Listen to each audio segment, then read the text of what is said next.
Hello and welcome back to Vintage Cube here on the channel. This is the newest version of the Cube, including cards from Lorwyn Eclipse. I'm pretty excited to see what they've done. Apparently some of the changes in the Cube is they've scaled back some of the worst of the discard synergies and added in a couple new ones. And they also kind of added in an Aristocrats theme, which I'm excited to take a look at. In this pack, we don't really see much of the new stuff. I think this was recently added. I don't know what it is. 3 mana, 1/1, and a 3/3. A little bit of a go wide synergy thing. Um, the best cards in the pack are really just like Reanimate, basically end of list. I mean, Oath can do things, but I wouldn't really consider it one of the best. I'll take a Reanimate. I mean, it could be just like a value play in like an Aristocrats recurring nightmare kind of thing. But it also just it's the best thing in the pack here, so don't really see a reason to take anything else. What do we have here? Oh, there's a Hogak that's still around. Shout out to Caleb Gannon. Ooh, Goblin Bombardment. Okay, so that's a reason to be an Aristocrats deck. Retrofitter's pretty decent. Deep Cavern Bat is a solid disruptive card for a black base deck. So I think the cards that I'm interested in here, I mean, Reanimate goes well with Jace, which is something. I think I want to grab this Deep Cavern Bat. It'll always go in the same deck as Reanimate. We can kind of defer to the decision of where we're going from here. If we end up wheeling Jace or Bombardment or Hogak, that could give us a bit of direction. If we wheel none of them, well, that's direction of a sort. What is this? Spiked Corridor Torture Pit. Make 3 doubles that ping when they die. And if a source you control will deal non-combat damage, deals +2. So this is part of the sack deck. Tam was added. It's a nice Mother of Runes type effect for non-white decks. Iron Shield Elf is new. I'm guessing that's for the discard deck, but also could work in a reanimate deck. And maybe I just take a currency converter. I mean, the best cards in the pack are like Confluence, Converter, Oust. I think I'm gonna just take the converter. Maybe I should be leaning more into new cards, but I feel like the Spiked Corridor is just not really that impressive. Okay, so now we have some options. I mean, Fiery Covenant's really good. Ooh, Kitchen Finks is back. I love this card, especially if I end up in a recurring nightmare type shell. Fortunately, don't know that I'm in there yet. Could take a Town Greeter for milling purposes if we end up more leaning into like a green-black reanimator.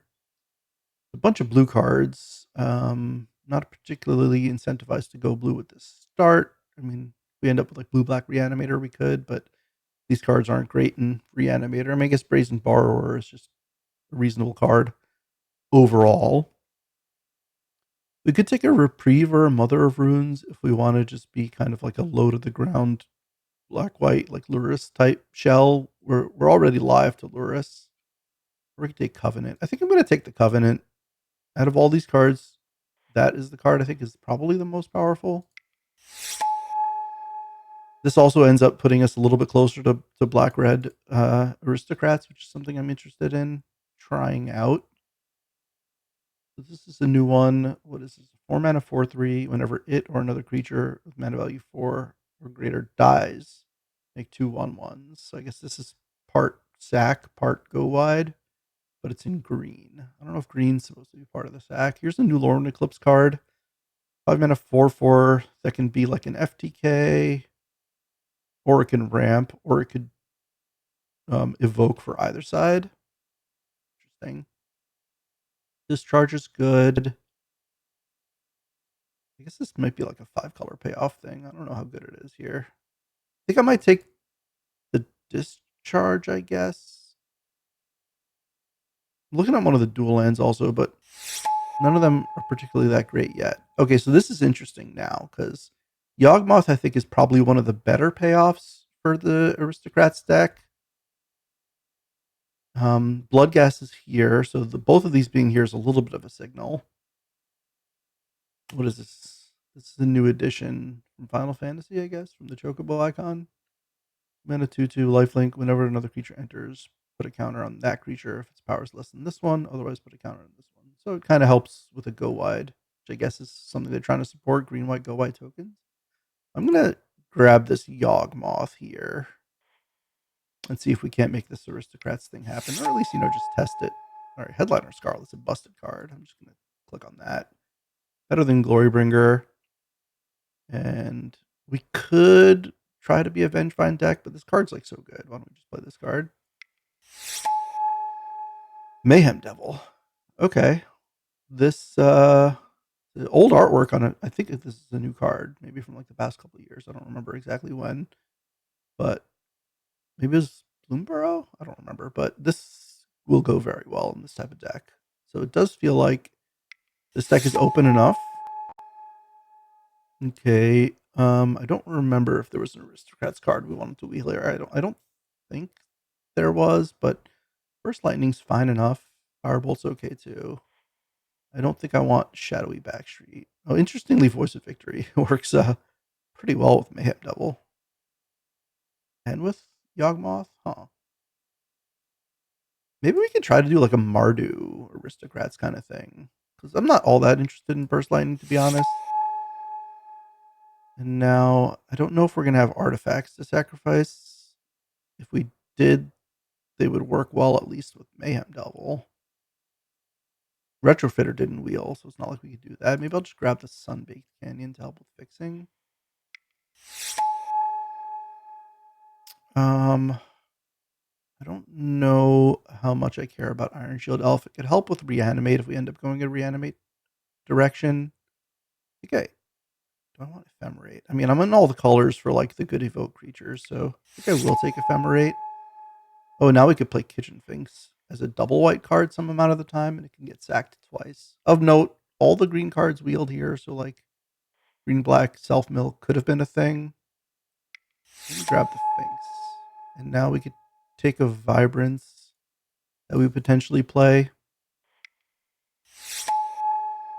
We got a seal in case we end up with a strong enough combo to warrant it. Vengevine's also not impossible, but got a couple options here, a couple different directions we can go. We didn't wheel the Bloodghast, which is a little bit concerning, or the Goblin Bombardment. That was the other one we were looking at. So we are competing for the sack deck, which may force us to do a little bit of reevaluation here.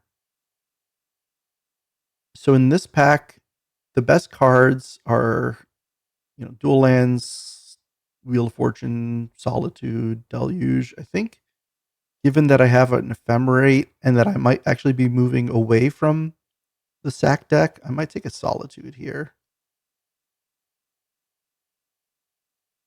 Ephemerate, Solitude, Voice of Victory. Although if I'm not the sack deck, how good are these white cards?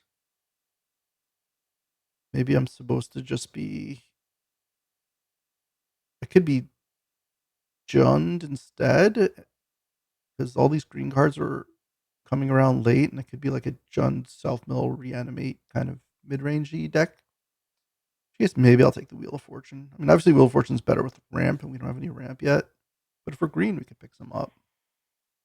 Or we could just take the Deluge, which will often make the deck. I don't know where I'm supposed to be here. Okay, well, here's a good sack, or a good reanimate target, I should say. Maybe we do just end up back in reanimate. We didn't get the elf to discard. We have Force of Will to discard. These are ending up in the maybe pile. As is this. As are the white cards. Oh. Yeah, this is a tough draft to navigate. Given someone moved in to my left in sack, which means we're probably not going to get much of it in pack 2. The question is, do I take the Wooded Foothills, the Atraxa, the Strip Mine, the Looting, or the Necromancy?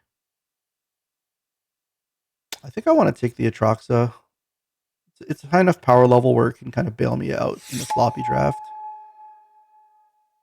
Oh, now there's Grief, Colligan's Command, Wayfinder.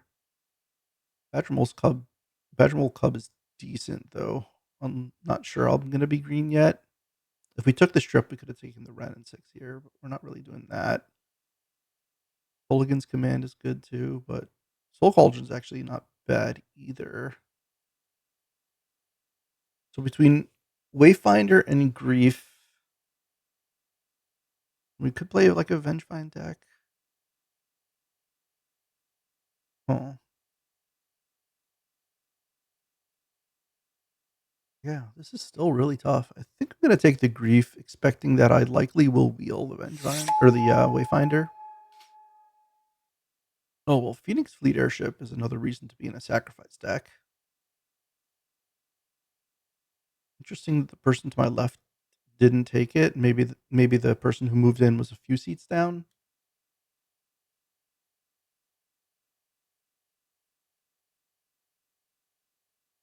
Interestingly, you can make a whole fleet of airships out of this. Chariot, library, Stitcher Supplier, if we're doing graveyard stuff. A lot of options here. Really don't know where I'm going. I think I'm going to take the Stitcher Supplier. Oh, Warren Soul Trader. Oh, maybe the sack deck is still open. Magda's decent too. I'm going to grab the Soul Trader. I mean, it could just be that Bombardment went into a red aggro deck, and it could be that Bloodghast just went into a random like value graveyard deck. Wasteland, DRS, 6 him. Do I want to grab him? If I'm going to be like dedicated red black aristocrats, I'll want the him. If I'm going to be more 3 colors, him is going to be hard to cast. In which case, maybe DRS, Wasteland, or even Chromatic Star, to be honest. Chromatic Star would also be good if I'm Lucci. I think I'm going to take the him. Okay. Well, now we have White of the Reliquary, so we can do some sacrificing in that vein. There's also Nethergoyf, which is good with the self-mill options. What does Emptiness do? Reanimates a 3-drop, or you can kill a creature. Doesn't seem that interesting. Could also be something that I ephemerate, but it doesn't do anything really with ephemerate, which is a little bit of a miss. I think I'm gonna grab the Nethergoyf. Just like the most likely to actually work in my deck. That is a late Hull Breacher. What is going on? So Harvester versus like Pilgrim, Bauble. I don't think I'm gonna move into blue here. Also, I think I've been cut pretty hard out of red, and I don't know if that's because of red-black aristocrats or other just mono-red or red-white reasons. Grab the Harvester here. Solitude Wield and Copter. Copter can help with reanimating and with being aggressive, although I'm not that aggressive.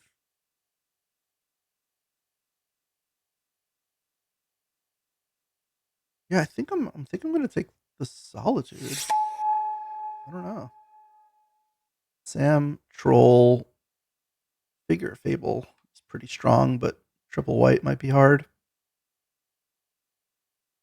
So let me grab Sam. Actually, we could just be like very lightly splashing red for Mayhem Devil and be like black white aristocrats. Wow. K Command, Flicker Wisp, Get Lost, and Wayfinder. Just like all the things we're hedging in seem to be like partially open. I think I'm gonna take the K Command.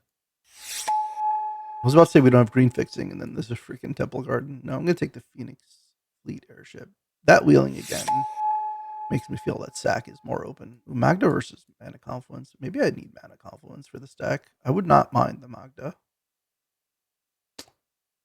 You know, I'm gonna take the Confluence. I really need fixing. And we could play the Air Temple, but I don't know. White wheel too. Yeah, we still just don't know what colors we are. Pretty rough. And then there's a time walk. All right, we could wheel this carrion feeder. Oh, gut. Oh, gut is a card that has the word sacrifice on it, and it's also just an insanely good card. Another sacrifice payoff. Wait, do we even have any sacrifice enablers? We have all the payoffs and no enablers. Interesting. Huh. That's something I failed to consider. Like Forsaken Miner, Bloodghast, and Jadar are like supposed to lead the enablers, but I don't see any of them. What is Obsessive Pursuit? When it enters in the beginning of your upkeep, you lose a life and make a clue. When you attack, put X counters on a creature or X the number of permanents you've sacrificed. Okay, I guess that's part of the joke. But it is an enabler. Although I don't sacrifice artifacts all that well, other than just like sacking clues. Man, I don't know what I'm doing here. I'm just going to take the card that looks like it fits this archetype, and I'll try to make the archetype happen. Okay. Animate Dead obviously could help if I'm going to make this Atroxa happen. I don't know how much I care about Vibrance.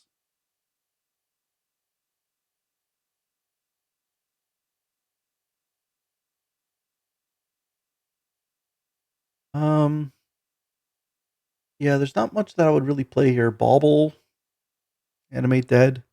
If I'm going to play green, Thornspire Verge, but I might not play green. Looks like I'm likely not to.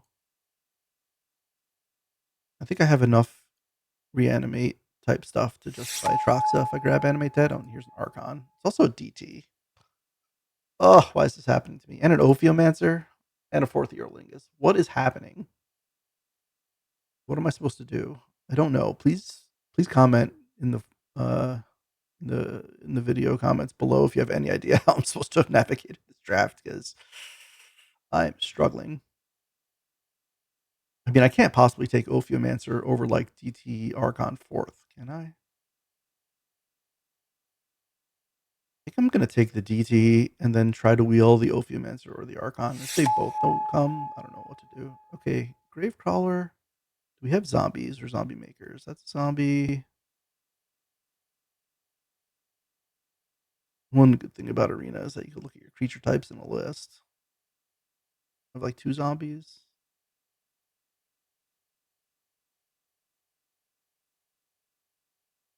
Tide Hollow could be another zombie. Oh, there's Bitter Blossom, which is a sacrifice enabler. Also Recurring Nightmare, which is mostly a payoff, but somewhat of enabler somehow. I think I'm going to take the Bitter Blossom here. Let's get rid of the green. Oh, Alpha Deathclaw is another good reanimate target. There's also a Bitter Bloom Bearer, kind of like a second copy of Bitter Blossom. Yeah, let me grab that. Sam should be hanging out over here. So it is actually likely that we can cut all the white. There's Luris now. Oh, Moonshadow is supposed to work with this kind of thing too. Divide Triome,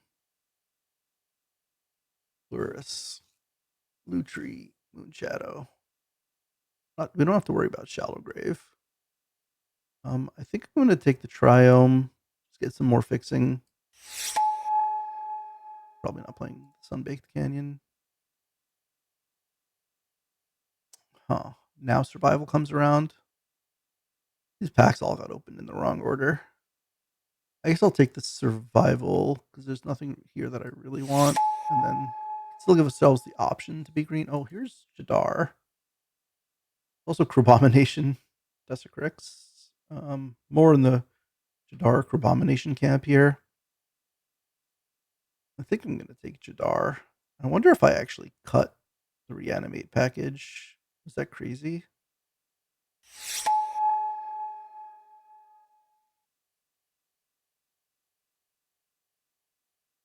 If I don't cut it, there's a Torsten. But if I do cut it, we could play Grasp. We could even splash Lingering Souls. It's not impossible. I think I want to take the Grasp.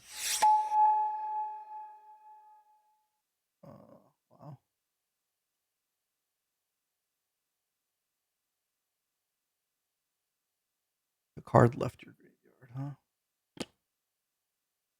Let's move Gao to the sideboard in case we end up playing. Oh, Ophiomancer came around. That's good. Okay, you know what? I think I'm going to take the Death Greeter over the Gravecrawler. We don't even have that many zombies.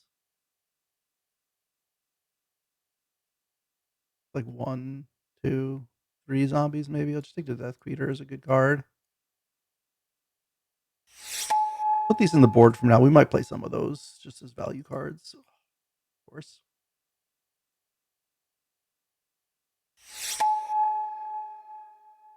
I don't know what everyone was drafting this draft, but they certainly made my seat difficult. Maybe I made my own life difficult. Who knows? So we have one cut to make here. We also might want to play Animate Dead or Reanimate. Don't need any of this stuff from the board, really.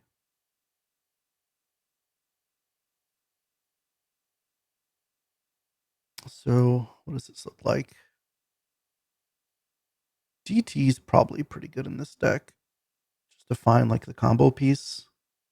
How good are the things we're actually doing anyway? Not amazing. I feel like the best parts of this deck are going to be like Headliner Scarlet. I don't know. All right, we don't need Stitcher Supplier. The rest is basically on plan, other than like Death Greeter Champion, Headliner Scarlet, which are like our good cards. And then this is 23. We play Wheel of Fortune. Unclear that we want to play Wheel of Fortune. I mean, it's good with Currency Converter. We have like no mana ramp, so maybe we cut Wheel and we bring in like Reanimate.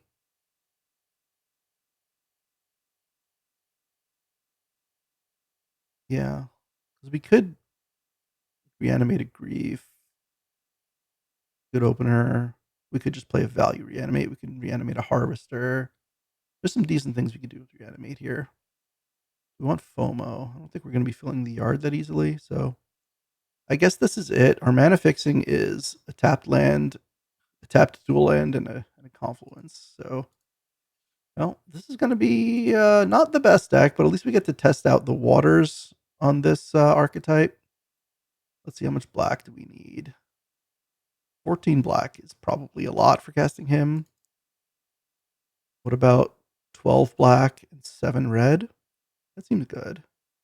We don't need red until turn 3, generally.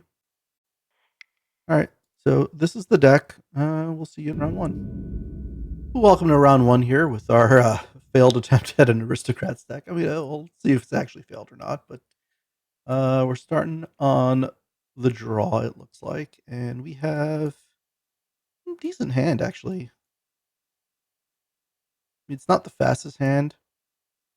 Unclear what we would DT for. We have Harvester of Misery, we have Headliner Scarlet, just decent stuff. Opponent is on the play. Deciding on their mulligan, we will keep. Give them the hi, good luck, have fun. Retrofitter. Okay. That is kind of scary. We're not matched up very well against a retrofitter. Let's just say go. I think we're gonna need one of our red white retrofitter, huh? Probably gonna want a DT. Oh, they're probably like gonna flash in an Ophelia or activate retrofitter. I guess we'll just him to Torok and get some more info. They might reprieve it, but that's fine. We hit Flame Slash, Sanguine Evangelist. Okay, Sanguine Evangelist is a good hit. Flame Slash, I guess, is a reasonable hit, considering that we were probably going to end up tutoring up a sack payoff.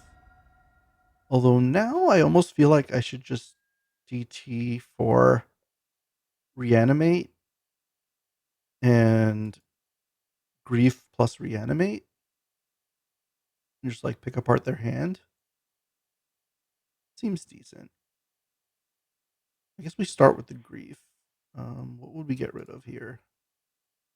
Another Goif's gonna be pretty decent because we're gonna have sorcery. Actually, I guess we're just gonna have sorceries, so it's not gonna be that good for a while. Maybe we hold on to the harvester. Yeah, let's get rid of the Netherglyph, I think. Start off with the grief. See what they've got. They reprieve that, that'll be painful. Okay. What do you got, opponent? Other than a retrofitter, which is gonna win. A Wrath of God, a Flage, and a Savine's Reclamation. Interesting. I was not expecting any of these things, to be honest. I guess we take the Savine's Reclamation. So they don't really have a play for a little while. The question is, do we bother with tutoring up the Reanimate? Because we want to tutor up the Reanimate, we got to get rid of Flage. And then it leaves them with Retrofitter plus Wrath of God, which is going to be hard to beat.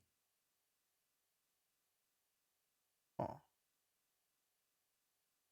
Well, I guess the following turn we have attack with Grief.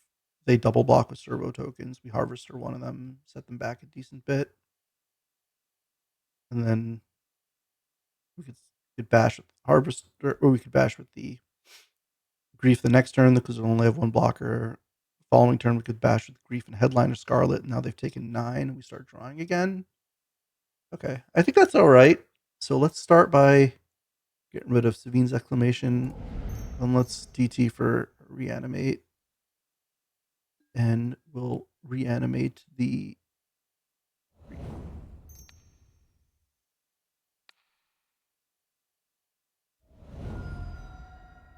And now we'll take Flage. And they're 2 lands away and a couple more cards in the yard from using Flage.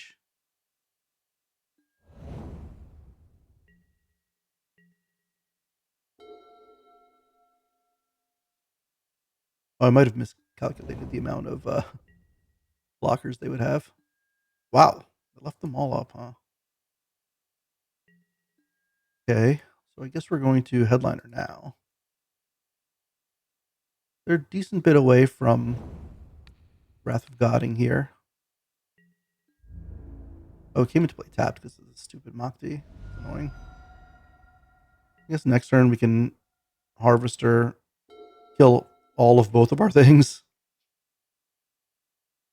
I don't know. Let's see what Headliner flips up. Oh, I wonder if I was actually supposed to reanimate or take and reanimate Appa because it combos with Headliner Scarlet. I didn't think about that. Huh. Them attacking is interesting.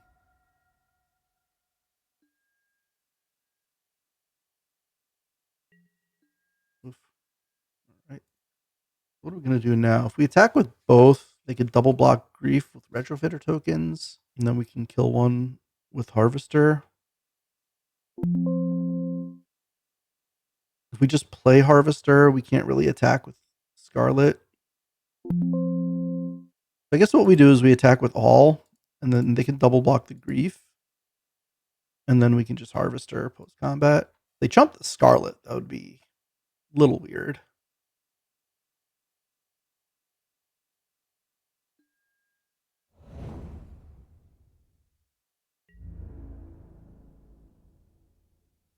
Okay, that is fine. Now we just have a bigger menace creature. They're still 2 lands away from Wrath. They're in a decent bit of trouble now. Okay, we are back. Fortunately, we disconnected. It looks like I did get the win. I don't know what happened, but let's go ahead and keep this hand.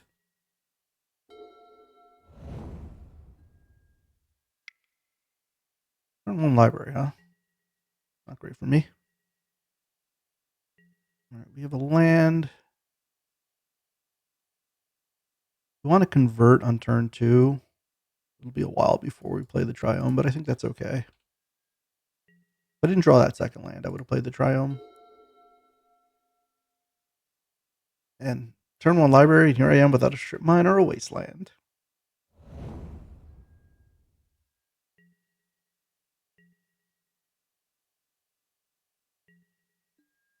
Okay. Also wouldn't mind finding my him to Turok. K command might help slightly. Oh, K command can help greatly. I guess I should have converted in response to that, huh? I mean, I guess I'll still convert anyway, even if they're gonna remove something.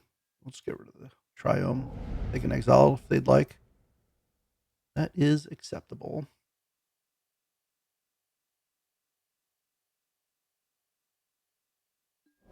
Sure. Do anything anymore, but now we get to turn off library, which is great. Question is, do we turn it off with K command or him? If we turn it off with K command, they might think they can get it up next turn. It also removes a threat and makes currency converter better. Next turn we get him plus currency converter. So I think we're gonna do that. Let's go destroy target artifact. Target player discards a card. Hopefully they don't have like draw spell into library. That'd be a little annoying. We're down 1 mana here because we didn't convert in response to the sash or with the sash on the stack. So theoretically we could have gone him into convert again. Oh no, we couldn't have because the converter would have been tapped. They didn't. They made their land drop, so they might be giving up on the library.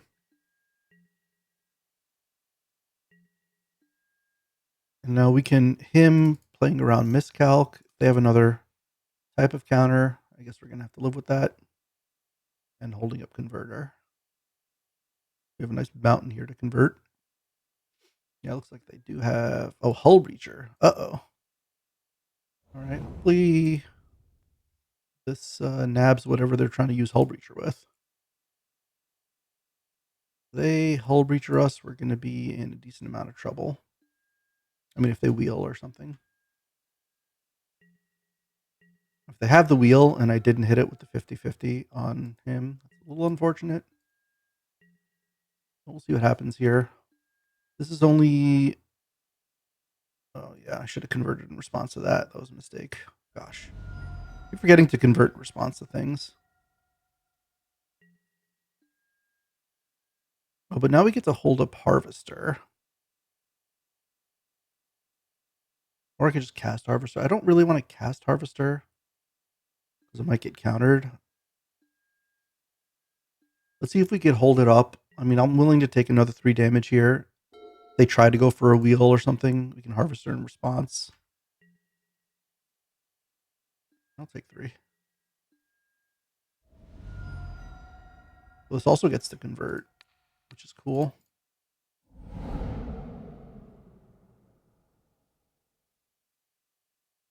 If they have like an ephemerate or something, I can Fire Covenant it. Okay. Say yes to this. That dies. And then we'll make it 2-2.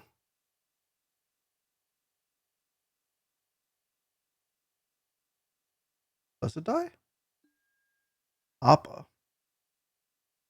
Okay, so I could just Covenant and kill both.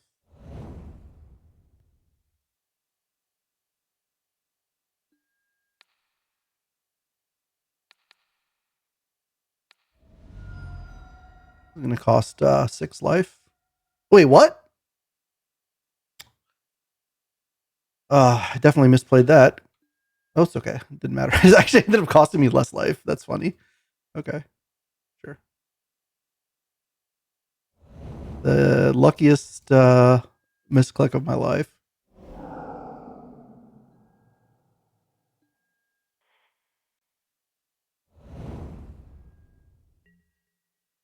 Now what do we do about Appa?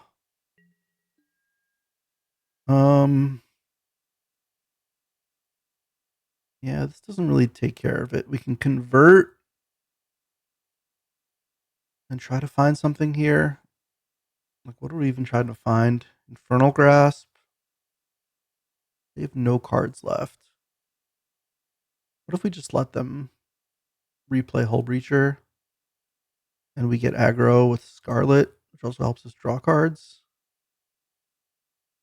Well, I guess we could still do that if we don't draw something good here.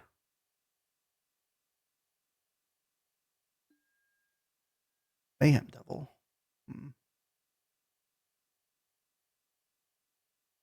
We don't have a great use for Mayhem Devil at the moment. Actually, we have Yawgmoth. Oh. Yawgmoth Converter Mayhem Double is like the slowest way to give something -2/-2 ever.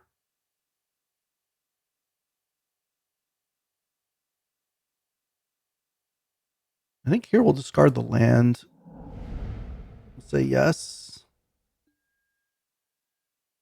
And actually, Mayhem Devil plus currency converted treasure can actually kill the Appa. Interesting. This is an interesting deck to navigate. So they can cast the Hull Breacher and make a 1/1. All of that is fine. We should be in good shape here. Just a little bit worried about their top decks is all. Oh, also, they have a Flage in play, so Mountain is a good top deck. Oh no, they don't have enough things in the yard for Flage yet. But there's something to keep an eye on. I don't know. We don't have any ways to interact with graveyards other than reanimate, which ain't exactly going to cut it. Mayhem Devil does not gain me life. I don't think I actually ended up with a true aristocrat that gains life. I guess aristocrats don't gain life. Blood something. Blood. What is the name of it? Blood Artist does. I don't have one of those. That is okay. All right, so we have a bunch of things that we can think through here. We have between 6 and 7 mana. 7 mana doesn't do anything, although 6 with quad black does.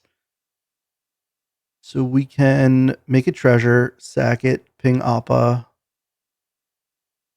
Then we can make a Yawgmoth, sack the rogue token, ping Appa again, put a -1/-1 counter on it, and then proliferate. Seems good. Put Yawgmoth out. It also draws cards, which is great. Let's do this. We could actually send the 2/2 and see what they want to do with it, because we can do everything we need to do at instant speed here. So before we sack it to the Mayhem Devil. Although if we want to attack with the Mayhem Devil, no, we want to kill Appa. Yeah, let's just send the Rogue token. Rogue token, sack, that's 2, -1, and then proliferate.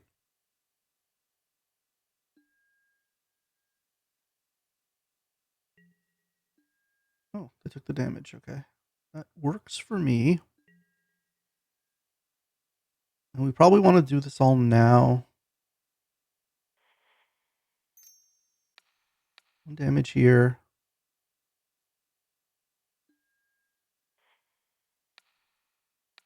-1 there. Another 1 damage here.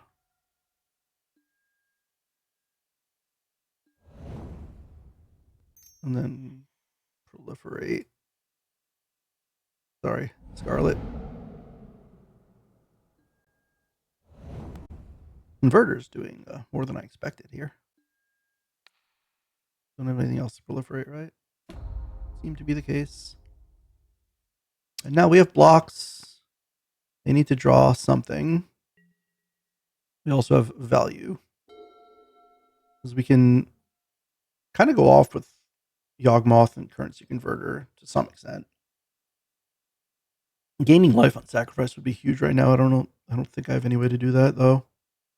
I guess Sephiroth is really good in this archetype. And that card was kind of unplayable. That's funny. Treasure token triggered a Mayhem Devil trigger.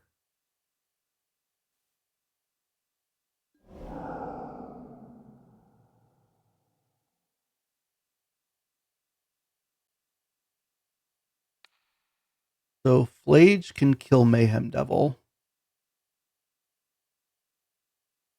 But if they target the Mayhem Devil with the Flage trigger, then I'll just sack it response and deny them 3 life. And we're gonna have to find an answer for Flage. It's the scary thing. Yeah, they are hitting that. And now I think I need to shrink the Flage. I'll just go 1 upstairs.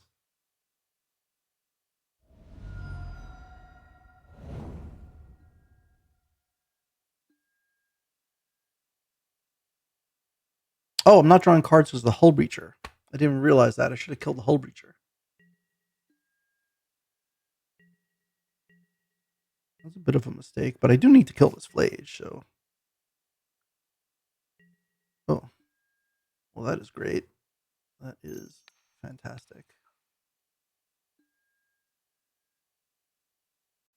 Get rid of that.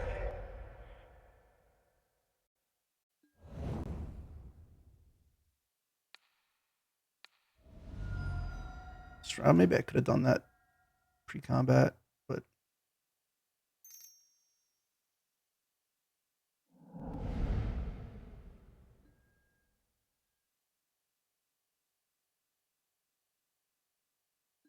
proliferate on the Flage, and I guess my energy. Why not?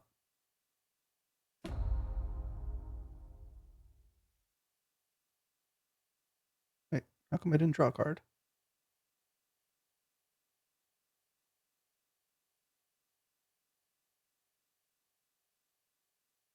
What?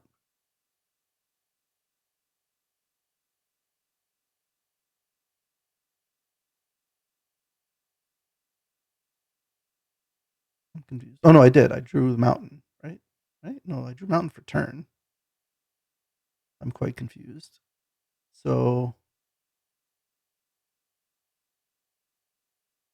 no, I can't. I drew discharge for turn. Okay, yeah, I drew discharge for turn, and I discarded the mountain. Yeah, not killing the breacher before put me a little bit farther behind here than I'd like. If I killed it instead of the Appa, I would have had an extra card or 2. Uh-oh. They drew something here. Eagles of the North. That might just kill me here, because now if the Flage goes upstairs, I have to chump it. Yeah. It is going upstairs, and I do have to chump. Man, I do feel like I could have won this game. I kind of messed up a decent bit. All right, anything off the top that could save us here? Unlikely. Keep Cavern Bat. It's not it. And Jadar is not it. All right, we'll go to game 3 here. Actually, at the sideboard now. I don't know that I have much in the way of sideboarding here. We could bring in white cards, but our fixing is not great. Animate Dead is kind of cute with Flage, but not all that interesting. Do I get more aggressive with like FOMO and Gao? I mean, actually, FOMO and Gao work really well with Currency Converter. It's possible I should have just been main decking them. And maybe we cut DT, and maybe we even cut like Airship.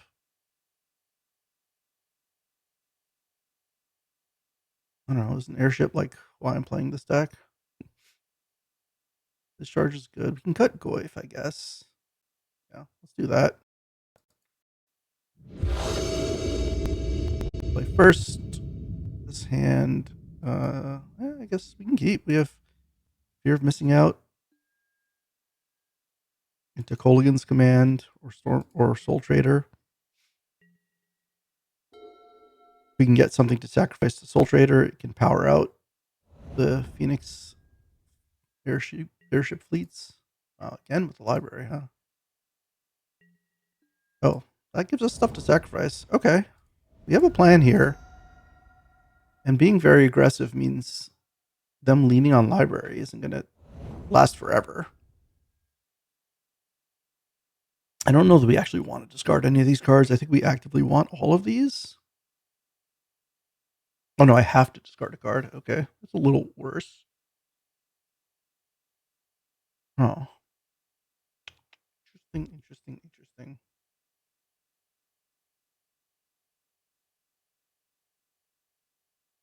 We want to like Soul Trader into Ophiomancer into Fleet. Yeah, I actually think I'm going to discard Kolaghan's Command.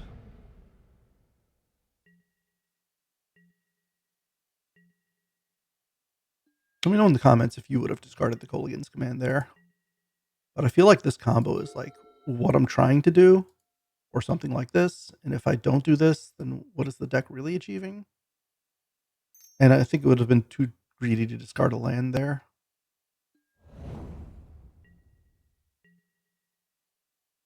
Okay, Retrofitter is acceptable.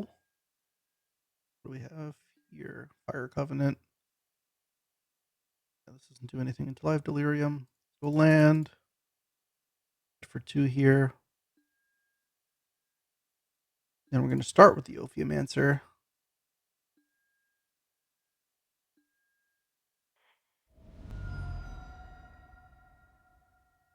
Because the Soul Trader's ability has pseudo haste. You could already get 1 extra mana off of it.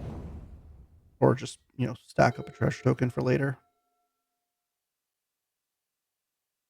Shame these Ophiomancer tokens aren't that great to attack into Retrofitter Foundry, but it's also not that bad either, because taxes them for 2 mana, so they probably don't make that block very often. This might be the end of their library. We'll see. Third path I might want to kill. A strong card. And Skull Clamp. Oh boy. Where's my Kolaghan's Command? Yeah, I think I might be Fire Covenanting here. We hit a land. So Airship isn't that good right now. We could Soul Trader into Infernal Grasp. That leaves them with the Skull Clamp and the Soldier token, though. But I mean, they already have Skull Clamp Retrofitter. If I just Fire Covenant, then I'm leaving a bunch of mana and pressure on the table. I think we'll Soul Trader.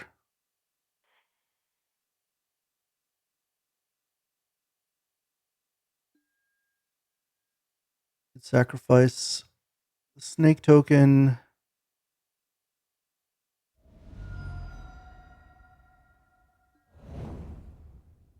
And grasp the Iconoclast. I also could sacrifice the FOMO, but I don't really want to do that.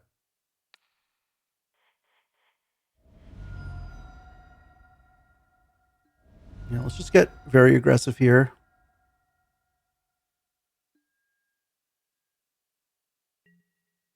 Next turn, I can play Airship,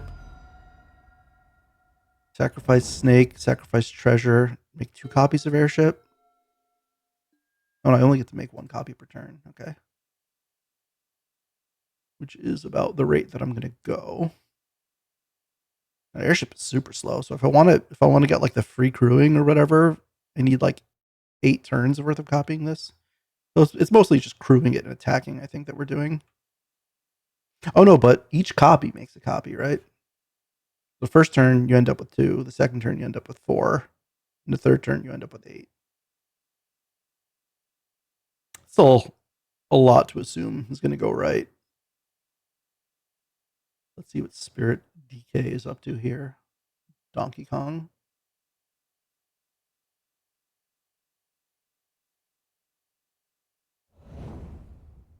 Okay, City of Traders. Looks like this is the turn they go below librarying. Although they could clamp here and still hold up Retrofitter. Or play something. At some point, it might be prudent to start holding up Fire Covenant to prevent like a Hull Breacher catastrophe from happening. I think I do want to play the Airship. Oh, Teferi. That's pretty good. What are they going to bounce? You're going to bounce the Soul Trader. Okay, that is acceptable.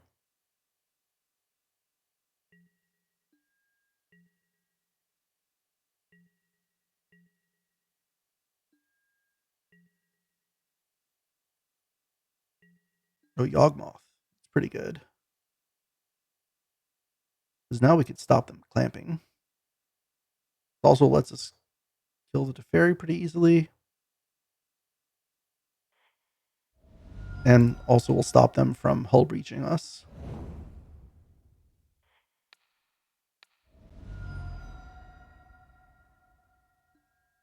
Kill that. Play land. You hit Teferi. You hit Spirit DK. Okay. Yeah, Yawgmoth's pretty good. The fact that he operates at instant speed is very, very good. I guess I shouldn't always yield to that in case I have one in play and I want to sack it. Mm-hmm.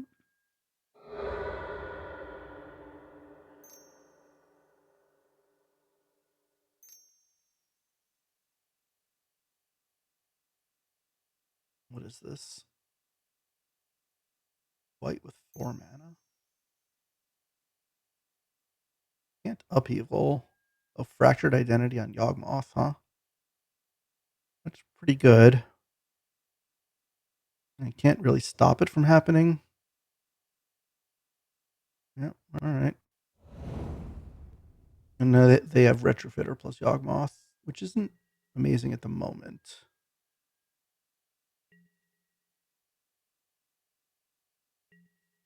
So we probably need to kill their Yawgmoth here. We have 6 mana. We go Soul Trader, stack Snake Token. We can Airship, but I want to Fire Covenant, so maybe we just play Fire Covenant.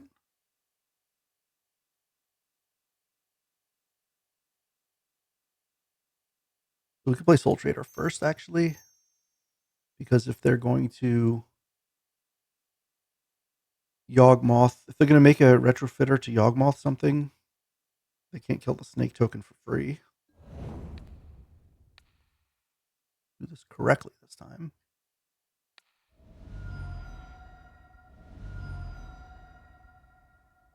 We are susceptible to breach or to hull breacher wheel now, unfortunately.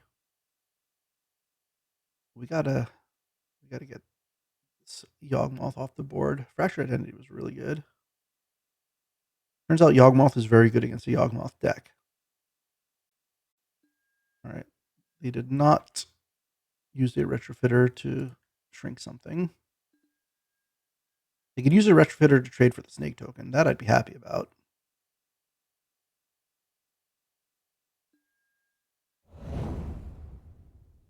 They probably just chump something though.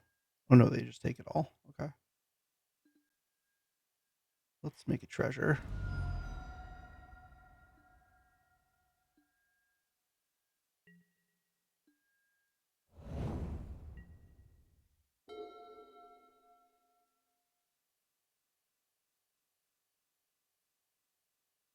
Oh, hull breachers, please.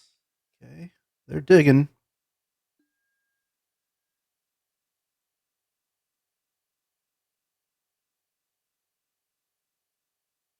Wonder if I was supposed to have this Phoenix Fleet airship in play a long time ago. It did feel like Yawgmoth was much better. Till they fractured his identity.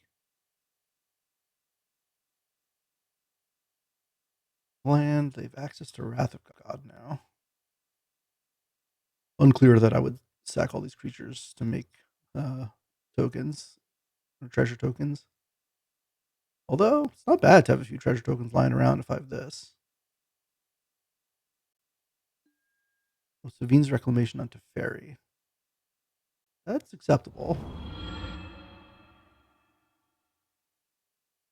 We could bounce something here, save some life. 2, 4, 5. I can bring them down to 1. Oh no, they have a chumper. I can't bring them down to 1 exactly.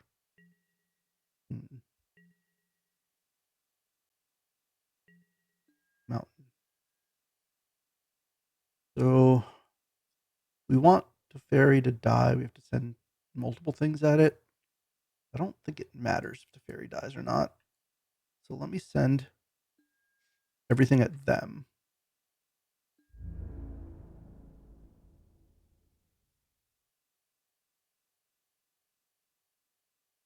Get them low enough they can't use talisman for whatever reason.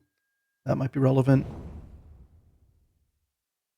Are they going to chump here? Or are they going to trade with the token? Yeah, they're jumping. Okay, that's acceptable. They go down to 3, 3, 4. Play this. Play this. And sack this. Okay.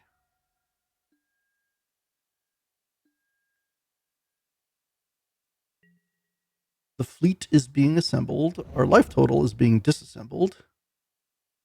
Those opponents, but they do have 8 cards and like 7 mana.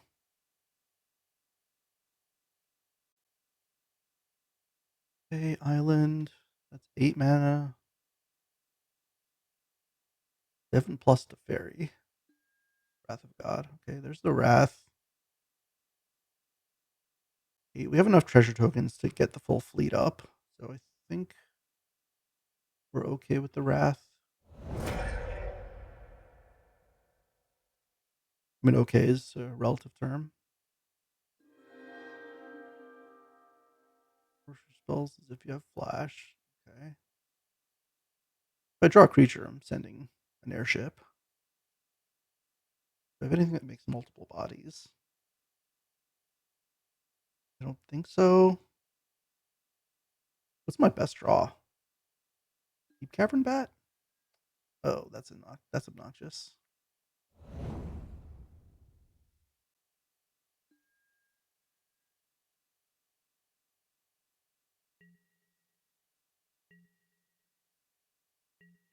Okay. Oh, there's the Deep Cavern Bat. Unfortunately, well, I'm not dead, but I'm getting close to it.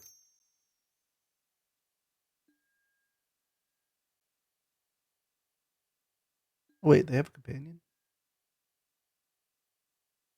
Old Breacher, Riddler, Miscalc, no more lies. I think we need to get rid of this Riddler.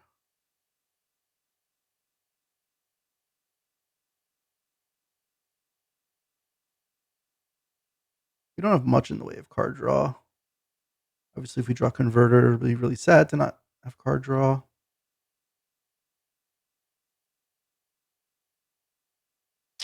They can't bounce my bat. Let's get rid of their flyer. Whatever. We'll sacrifice a permanent.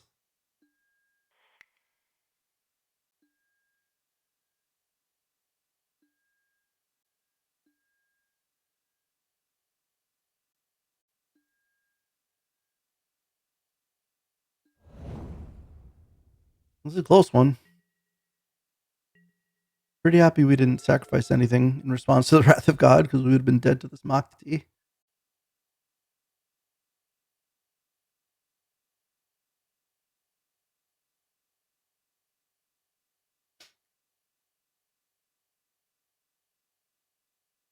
And we pull out the win here. Okay. Next turn, they'll be able to bounce something. They may need to chump an airship here.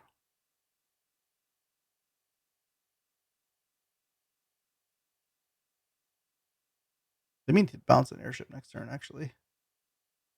We're going to have 8 on their turn, which means we'll have blockers. They bounce when they get rid of a blocker, but then I can crew in response to still have a blocker. And the following turn, I have a crew to attack with. So they do need to have drawn something relevant either this turn or next turn.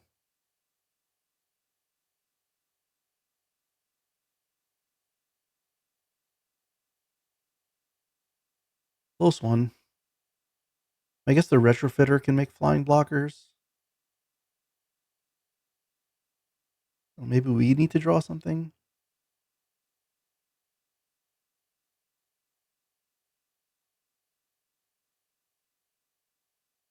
Could we draw here?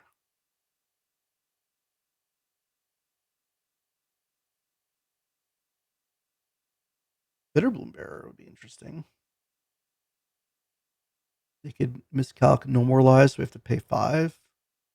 1, 2, 3, 4, 5. Which you could do with the treasure or with the confluence. Depends if they attack here or not.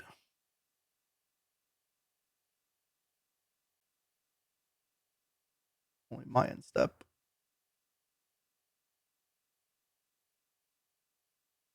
Did my opponent disconnect now, or are they just deep in the tank?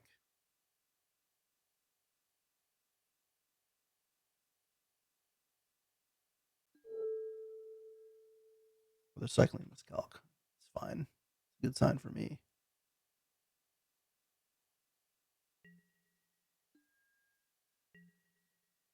Well, they are hurting me down to 1, so Mana Confluence is now dead.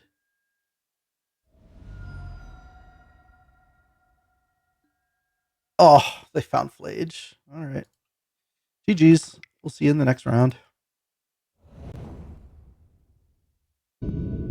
Welcome to round 2 here with this somewhat interesting, if not mediocre, sacrifice deck. It turns out it did have some reasonably powerful things it could do. I'm going to ship this hand, unfortunately. One more land. This hand would have been great. I also made a couple changes. I brought in Fear of Missing Out and I brought in Gao.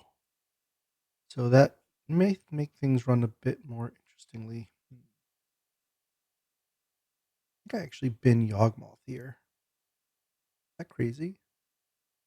Although I can keep Yawgmoth and tutor for an Ophidian.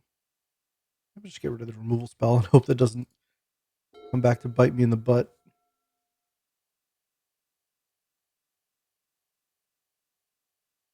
Okay, so we're going to start on Savai Triome, and then turn 2. We can either bat or FOMO. I'm leaning towards bat, just so we can kind of figure out what's going on over there and potentially disrupt it. Green, white, ooh, carry added. So now we could potentially stop them from Minskin booing us. So let's definitely do that. Parallax Wave, Nadu, Endurance. Interesting.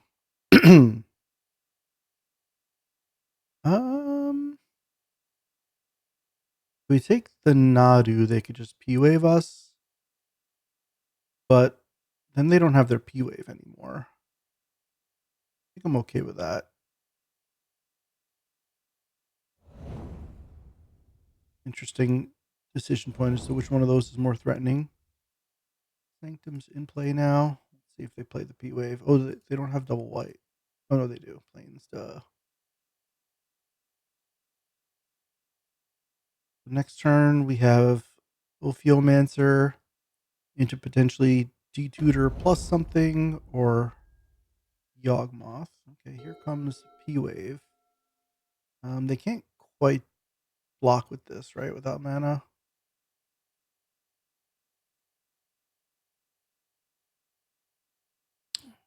So let's send with the bat. I'm sure they wave it. The wave will also be able to trigger Nadu a bunch. Huh. Didn't quite consider that. Maybe I should have gone for the wave instead. So now, if they just play Nadu, they get to P-Wave it a bunch. Maybe that's not the end of the world. I mean, they can get like 3 Nadu triggers.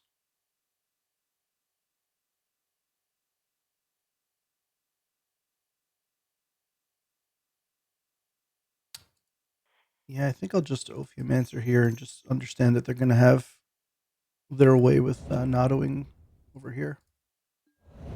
Oh, okay. That's one less Nadu trigger.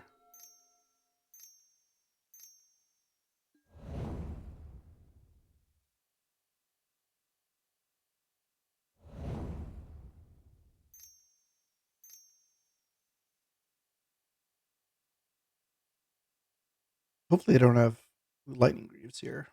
That'd be a pretty sick draw from them. Bring Heart on to go. On the Caryat. Interesting.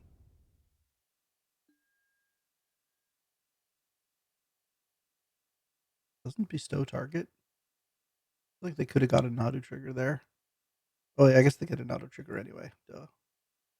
Yeah, they don't want to make multiple Nadus. That makes sense. Take it all back. Okay, so we can detutor here or FOMO. We can detutor for a land and then FOMO. None of that seems great. I could just hold up Covenant and hope that they try to P-wave something, and then I kill it in response. Or I could just hold up Covenant for a couple of turns. I forgot to draw my card and make all those decisions, but yeah, this doesn't really change any of that. If I hit a land, that would have been great. I could have DT'd into him to Turok potentially, or definitely, which I would have done. As it is now, kind of have to hope that they spew off a P-wave trigger on Nadu and then we can Covenant it. Yeah, I think we're gonna do that. It feels bad to not make a play here.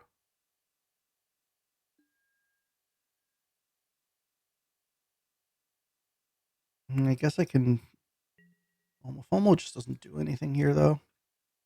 Let's just hold up Covenant.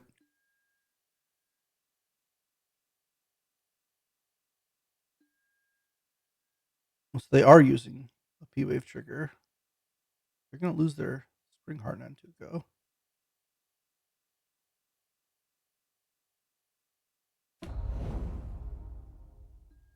Wow, they hit Saga. Pretty good.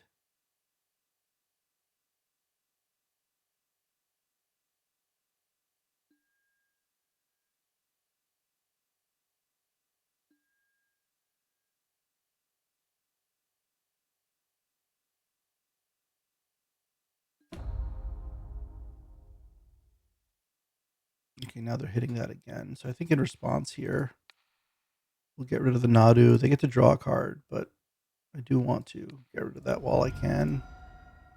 I think this is the best way.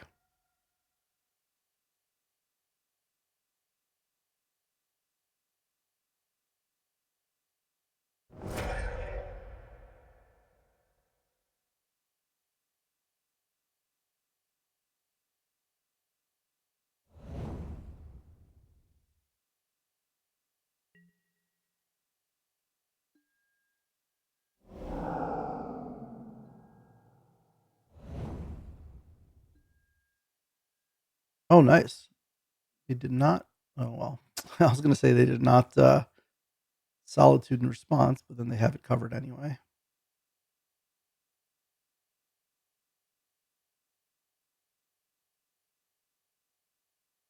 I guess I'll take the Iceberg. They want to Solitude the Bat to get it back. Not the worst Solitude.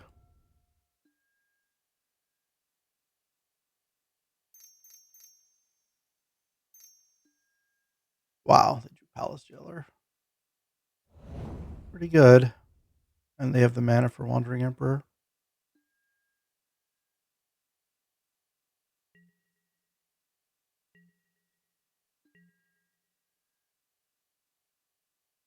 Yeah, does look like we're going to lose here. Not entirely sure what could be done about that either. So, I mean, do we have any hasters?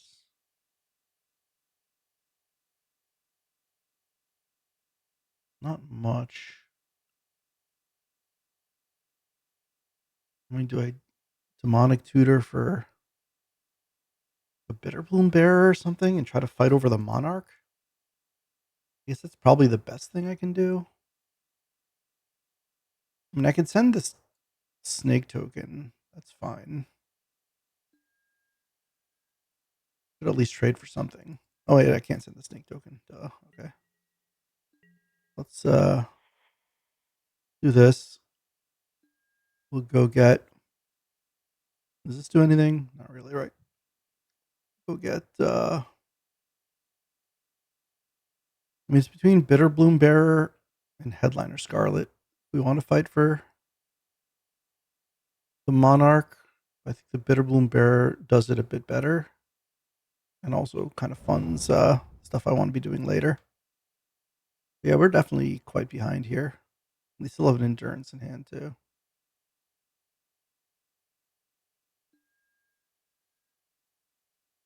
Yeah, I guess if we took the Parallax Wave instead of the Nadu, we'd be in much better shape now.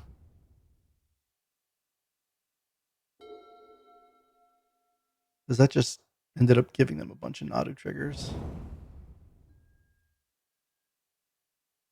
I'm sure they'd have gotten the wave back eventually, whereas it's gone permanently now. But they would have got much less value off the Nadu, so they'd be like 3 or 4 cards less deep.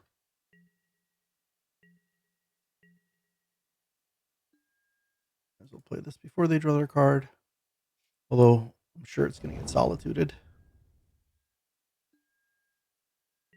No? Okay.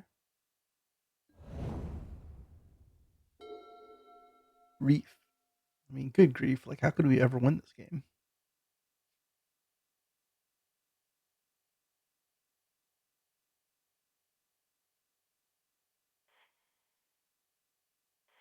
It's hard to imagine winning this. Let's see what Casting Grief does.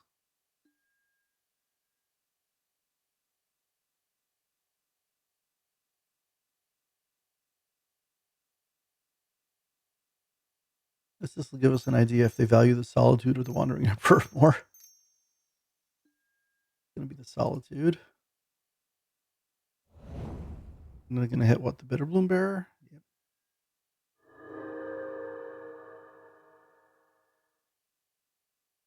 And I guess get rid of the Wandering Emperor. I mean, maybe we should get rid of the Iceberg. I don't see a path to winning this game. I'm like ready to forfeit it, but we'll stick it out for a bit. They can just generate so much value.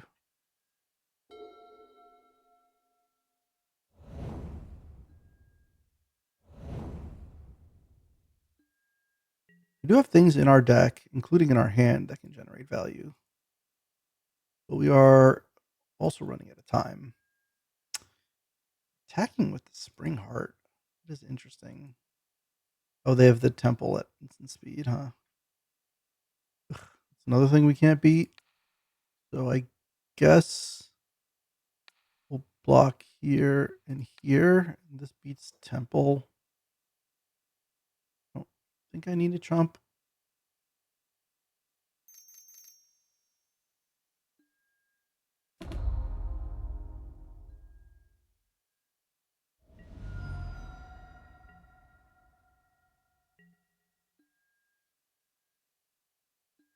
They still have Endurance in hand.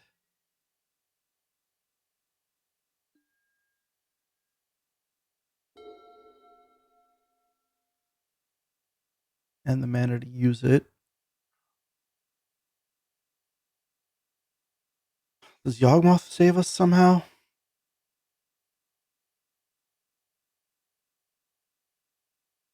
And I guess it's a step in that direction. They still have Ong's Iceberg.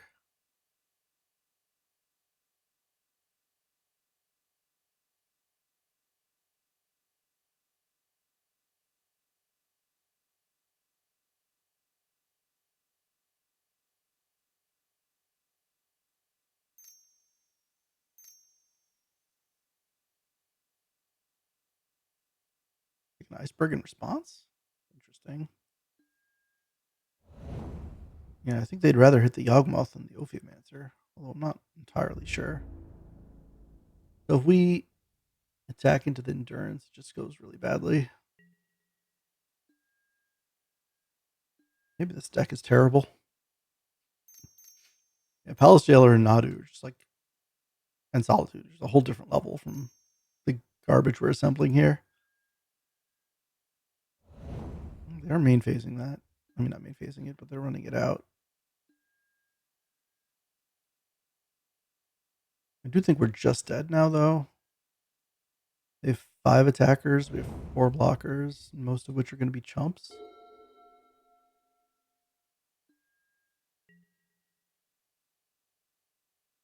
Yep. Oh, and they're iceberging also. Yeah, well, I'm just going to concede this. Go to game 2. Against the Nadu, Mana Tithe, Parallax Wave. Jeez, they just have so many better cards than we do.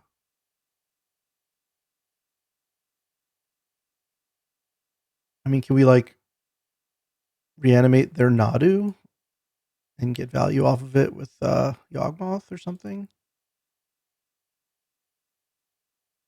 This didn't seem amazing.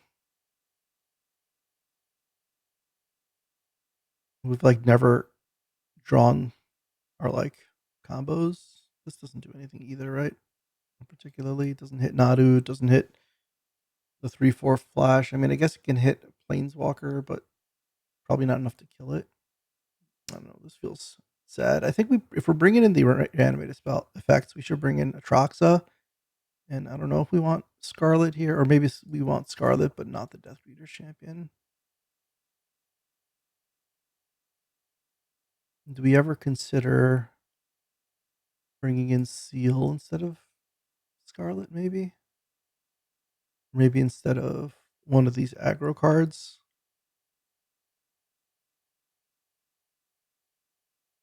Gao's like only good with Currency Converter and Animate. It's not even that good. I guess it is a pretty big threat, though. We'll take out FOMO. FOMO's just never happening. I would like to go first. We have the turn 2 Bitter Bloom Bearer with Yawgmoth, so I think we're supposed to keep this. Lead on Swamp in case we draw another Swamp. And also plays around Wasteland. We'll save that Infernal Grasp for Nadu.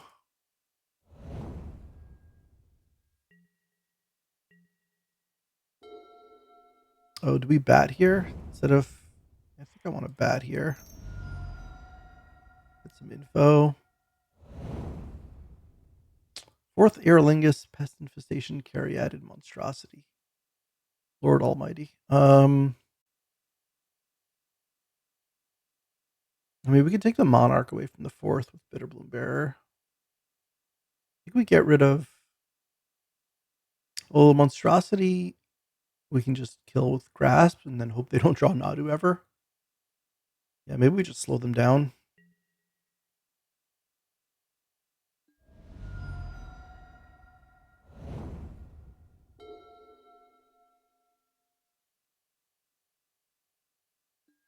They have the red-white now. They could start 4thing next turn. We could just leave up all our instants here, including the Bitter Bloom Bearer. Do they have to hit us to get the Monarch? We do. They do. So if they make a 2/2, we could just like prevent them from monarching. Oh, they're just going to play Monstrosity. Okay. That is fine. We will grasp it.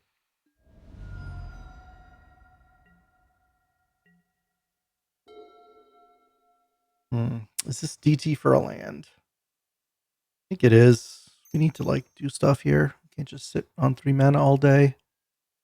DT for Swamp. Play Swamp. Hit for 1.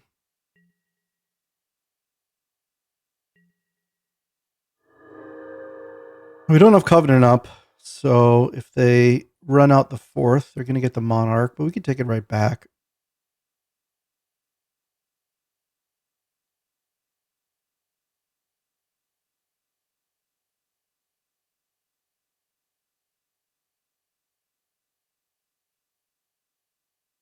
Opponent definitely taking their sweet time.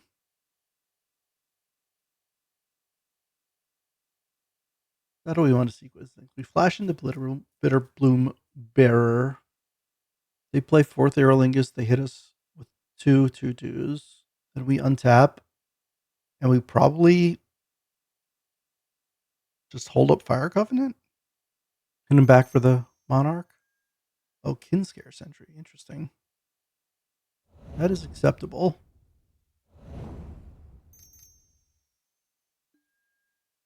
Into Spring Heart on Tuco. Okay. That is also acceptable.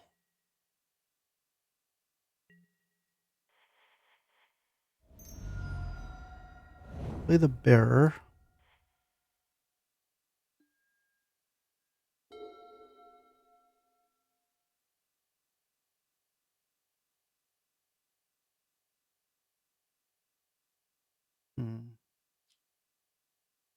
They go land into fourth Aerolingus. They could also put out a big thing with the Kinscare trigger. I don't know how often they're going to fourth here, though. What if we Headliner Scarlet, who hit for 5, they go to 12. They get to hit us back pretty nicely, though. Maybe just play the Yawgmoth.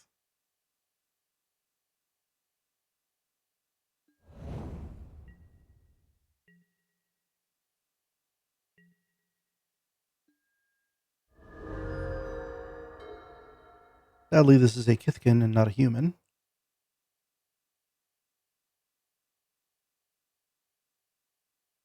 Fourth Orlingus makes humans, though, right? Human knights. That's something.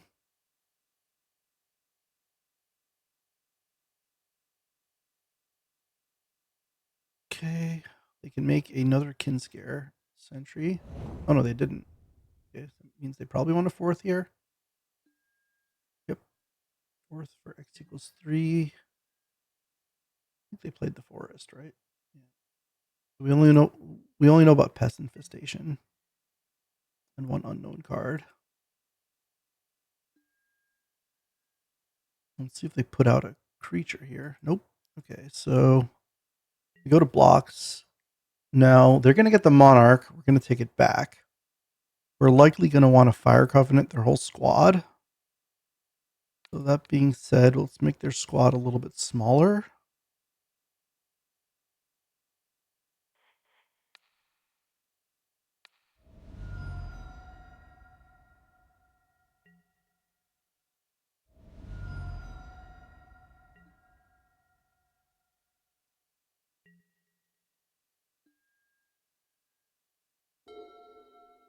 Colgan's command is nice. We don't have anything to rebuy yet, but it'll be nice later.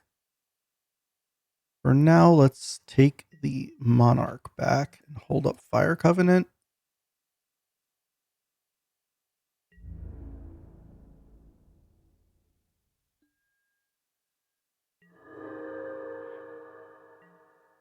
I guess the question is, do we use K command first? I don't think so. Mancer's a nice draw.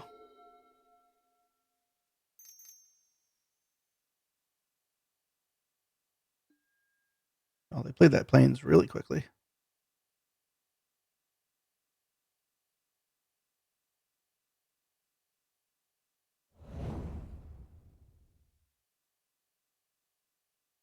Did I cut the Harvester?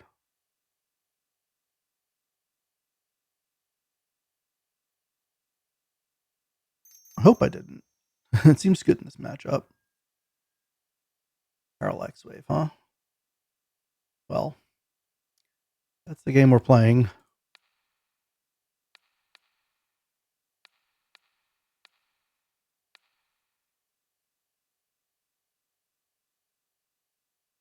Am I supposed to kill my own? No, I don't have to. I could always sack it. Do I sack it is the question. I guess we'll see.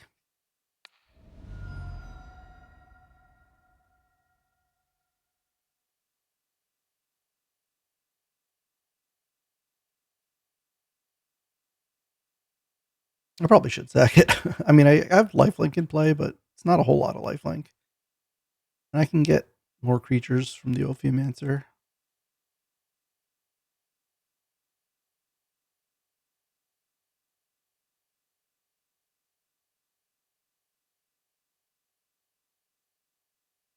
What is opponent considering here?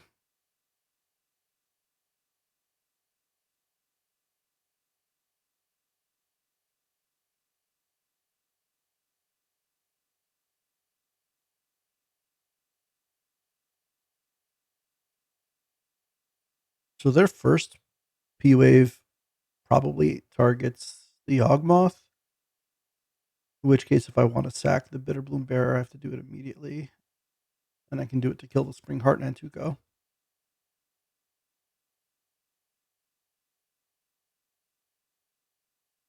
Then we're both somewhat in top deck mode, except I have the Monarch and a Headline Scarlet. I don't know if you answer. Obviously not enough mana to do it all. Did I disconnect again, or what's going on here? Is my opponent just really in the tank?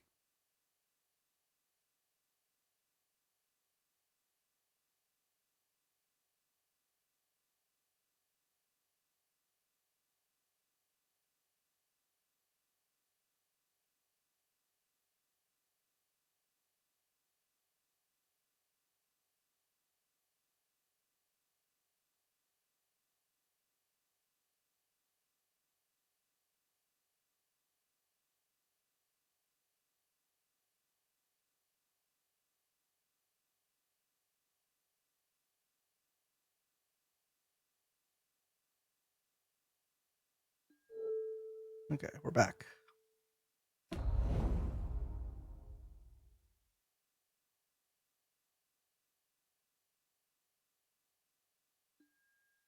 Yep.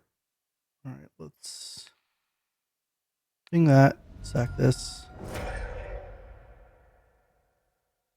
If they want to use a counter to save their Nentuko, that is acceptable.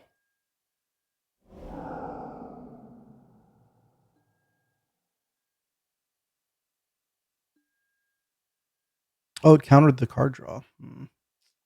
Yeah, maybe I should have done it with P-Wave on the stack.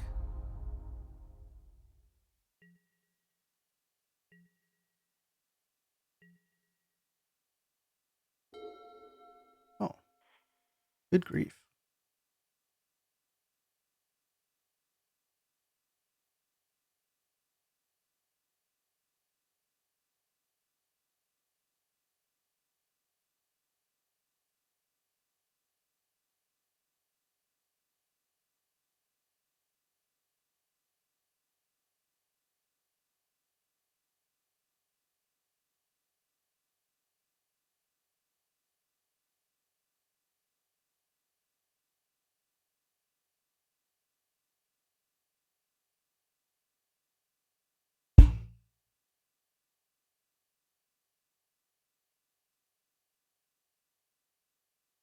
Well, certainly taking their time.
Opponent has returned. I don't know what's going on over there.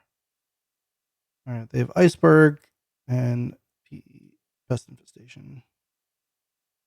I mean, I'm at 3. I probably need to get rid of this Pest Infestation.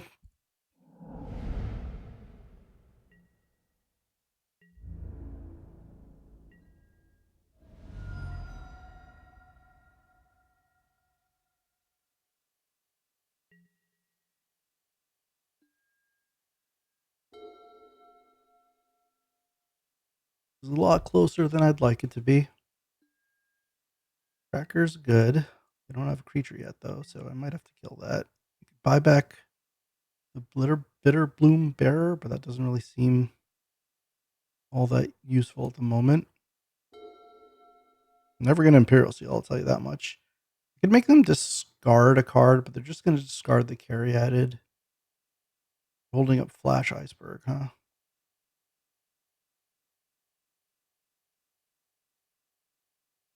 Hmm.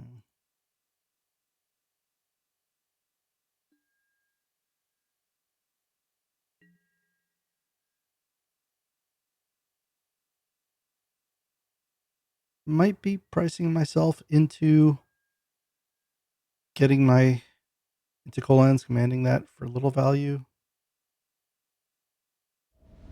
Because here I'm going to hang on. Yeah, never want to use this, huh? So I'll play the Ophiomancer here. It probably gets Iceberged. And then we have to K command to kill the tracker. And I guess we'll make him discard a Sylvan Caryatid. Stop on our end step.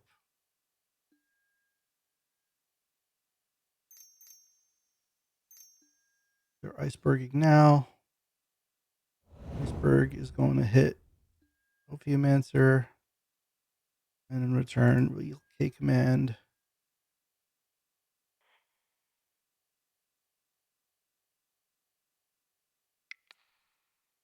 EQ discard a card, hit the tracker. I mean, they could just Parallax Wave it, but it's okay. I'll get my things back. Or I could wait for their Parallax Wave trigger. Yeah, maybe I do.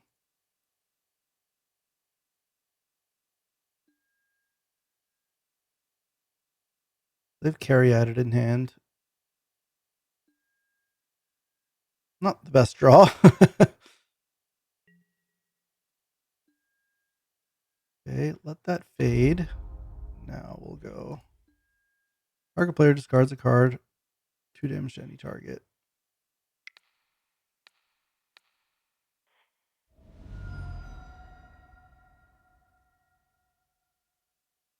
Why do we have to cut these things so damn close? We get rid of a pointless Caryatid, which they were wise, or maybe not wise, but coincidentally kept in hand.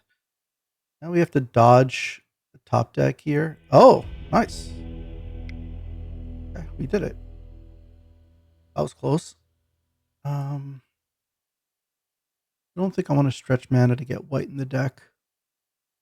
To play it like this, we could also bring Harvester back because it seemed very good, and maybe we're not going to be on the beatdown enough for Headliner Scarlet to work, nor is it going to be dirty enough for this to work. So we potentially go like Turbo Reanimate. I mean, they have Parallax Wave, but Atrox is just hitting the battlefield is very good.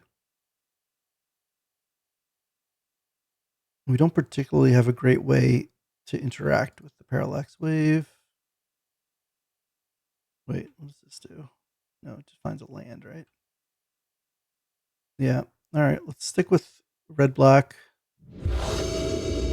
and lean further into Reanimator.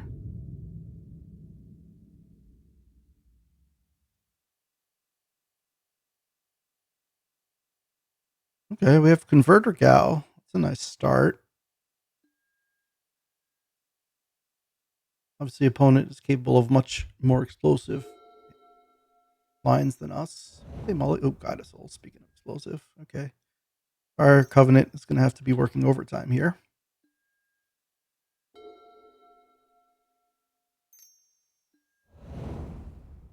Wow, I guess Fire Covenant just doesn't even get to work overtime. Take a draw on the play.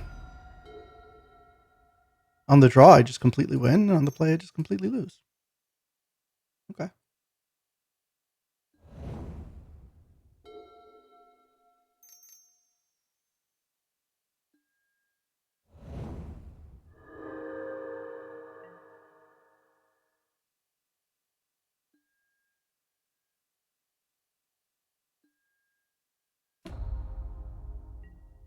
Wow. The old guide us souls into double one drop of different colors, including Mother of Runes. Yeesh.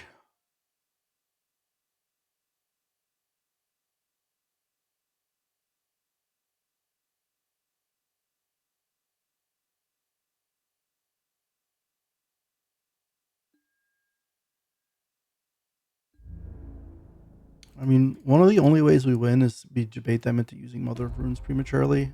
Seems unlikely to happen. But Gao is a decent clock. If they don't try to block it.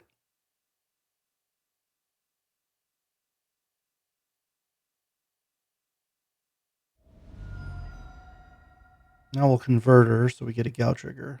Basically need to get a Gao trigger every turn and hope that races them. Oh, animate that's interesting.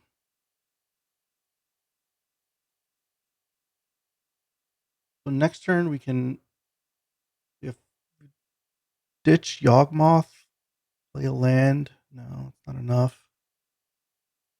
We play land, make a treasure token. We'll have 5. We can activate converter. We'll have 3 more. Animate. We'll have 1. No, it's not good. We just hardcast Yawgmoth, and then the turn after we have Fire Covenant plus reanimate.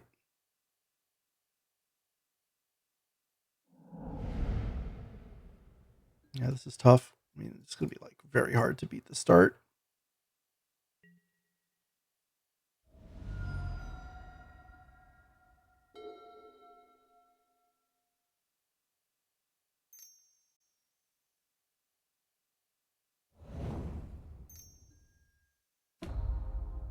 I'm just gonna go all in on this thing now.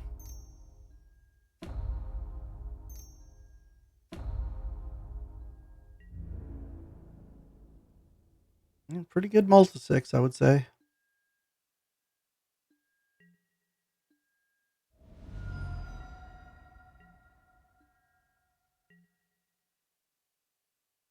We're just dead to this Hex Drinker now.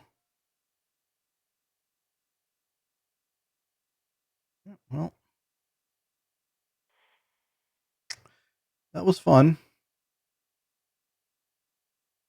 Well, we'll see you in the next one.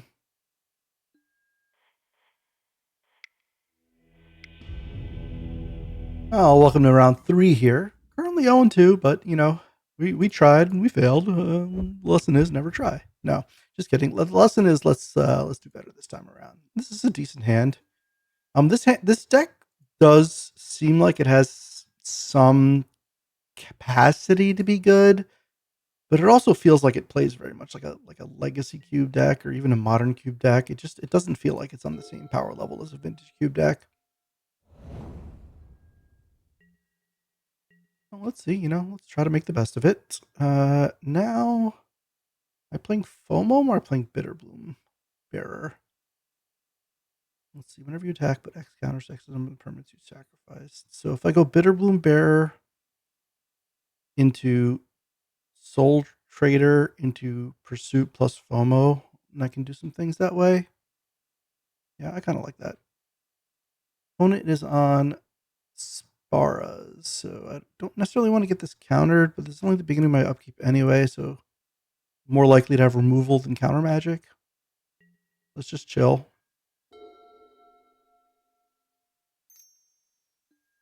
Storm Chaser's talent. I think I will cast it in response to that. Don't want to end up, getting Stern Scolding and creating or Island Stern Scolding or something like that.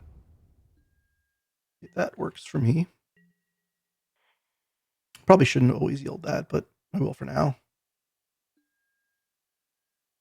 And now, don't need to just charge here. Let's just play the Soul Trader and hit with the Bloom Bearer.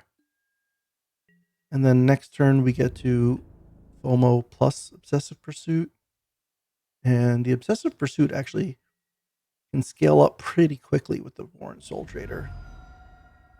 Question as to where's the counters, or if I cash some up so I can get the lifelink. I don't think I need the lifelink currently, but I might in the future. Mage, obviously, we're playing against a real vintage cube deck here. We'll see what they're trinketing up here. Ballista. Yep, that's a good one. So we probably want to get some counters on this Bitterbloom Bearer this turn before the Ballista takes it out.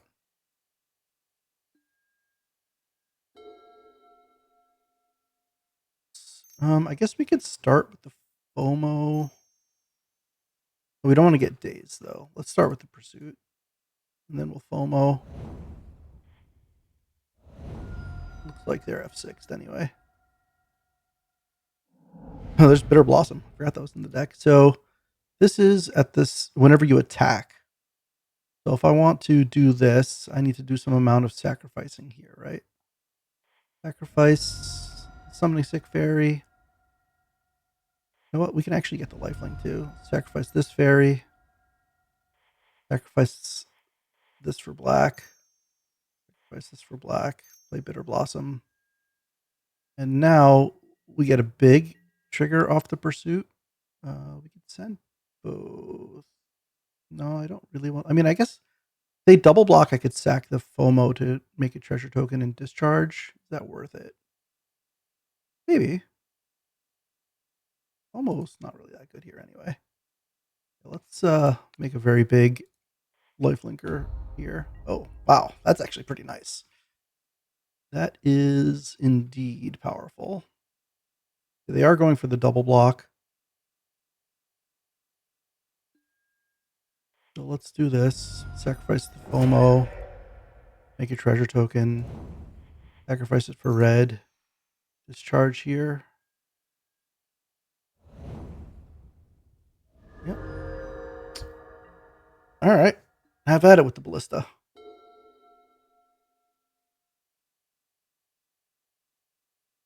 Next turn we can go sack the Bitter Blossom Fairy, sack the treasure, sack the clue, and we get another lifelink hit. Pretty good. Pretty good run out from this deck.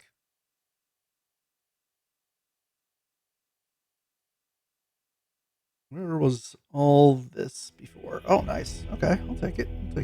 So we're up against some kind of spells, artifact, trinkety mage kind of deck. Not entirely sure what yet, but do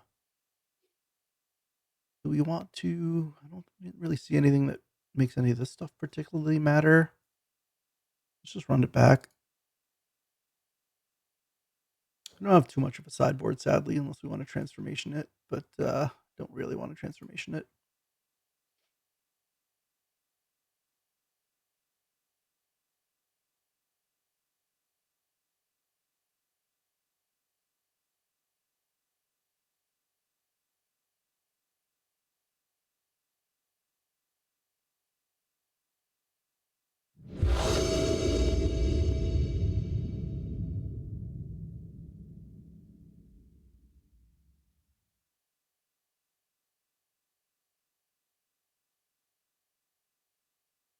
Okay. Well, we have the Pursuit without the rest of the combo. You have the Bat, which is nice here. Oh, shit. I mean, oops. The Workshop into Nettle Cyst, okay. A little scary. Nothing we could do here. Ugh, I hope they don't have more things to workshop out. This Deep Cavern Bat might not find a target at this rate. Oh boy. Yep. Haywire Might is not the most impressive workshop hit. Makes the germ slightly bigger. That's fine. Let's put an end to this workshopping here. What do you say?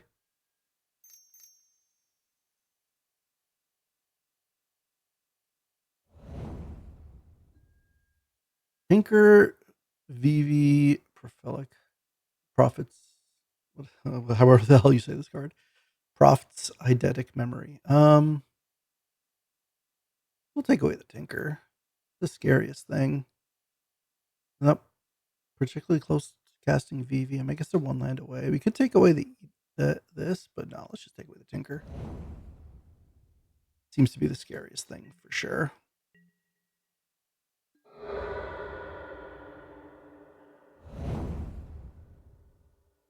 So they have green now, which means the Might can kill the Pursuit. And if they can get... Wait, they didn't get red off that, so they can't even cast PV with Breeding Pool. Nice draw. It's a good thing I took Tinker.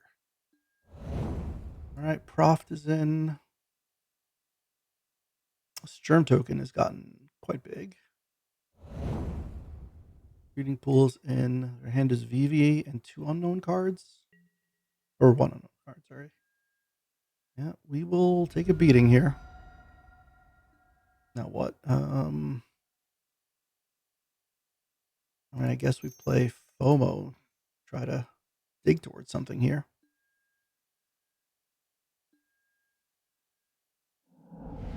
Jadar? Actually, well, no, it makes Decayed zombies, huh? Yeah, sadly, cannot chump the Nettle Cyst in perpetuity.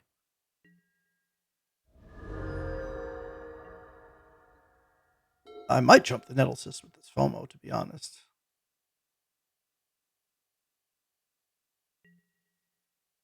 Love to draw Kolaghan's Command.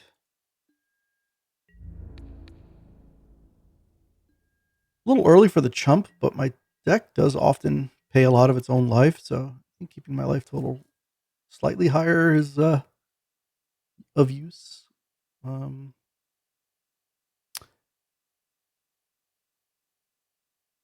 Yeah, I guess we're going to Scarlet here because we kind of need to find some answers pretty soon. You unable to block. Let's hit with both because I want to keep the Scarlet around.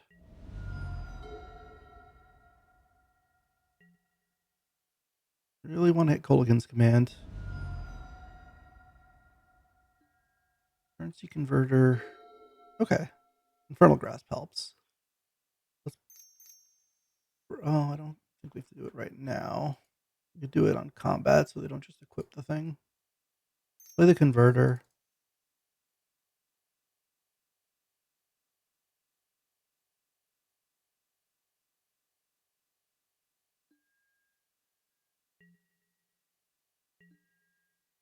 Hit with both of these.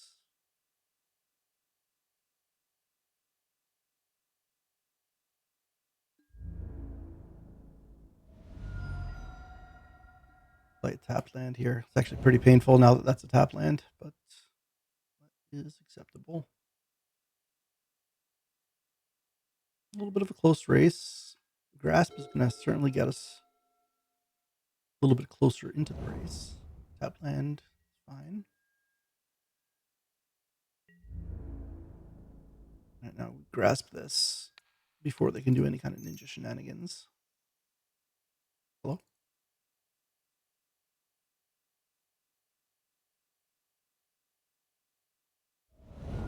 Okay. Take one. That's fine. They can equip the cyst. That is okay. And this Headliner Scarlet's going to have to save us. I mean, we have some chump blockers to make.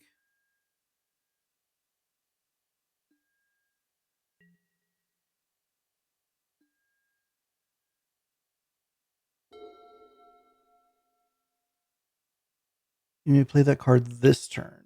Okay, well, I guess I'm going to play that card this turn, huh? Oops.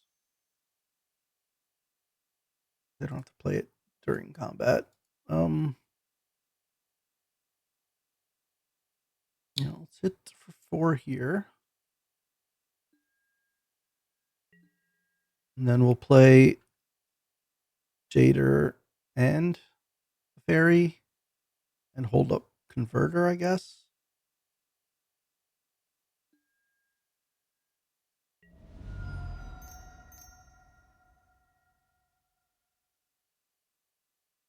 I still like by default holding priority.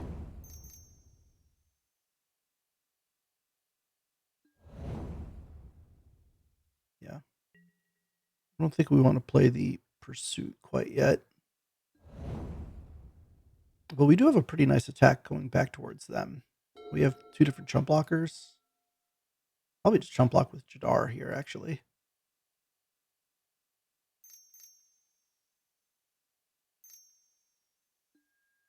Wheel of Fortune. Huh. Okay. I mean, yeah. I'm fine with that. We have the K command, but we don't have a land under the converter, sadly. Let's see what they end up with here. I mean, they have 1 mana plus workshop. They did draw something to workshop.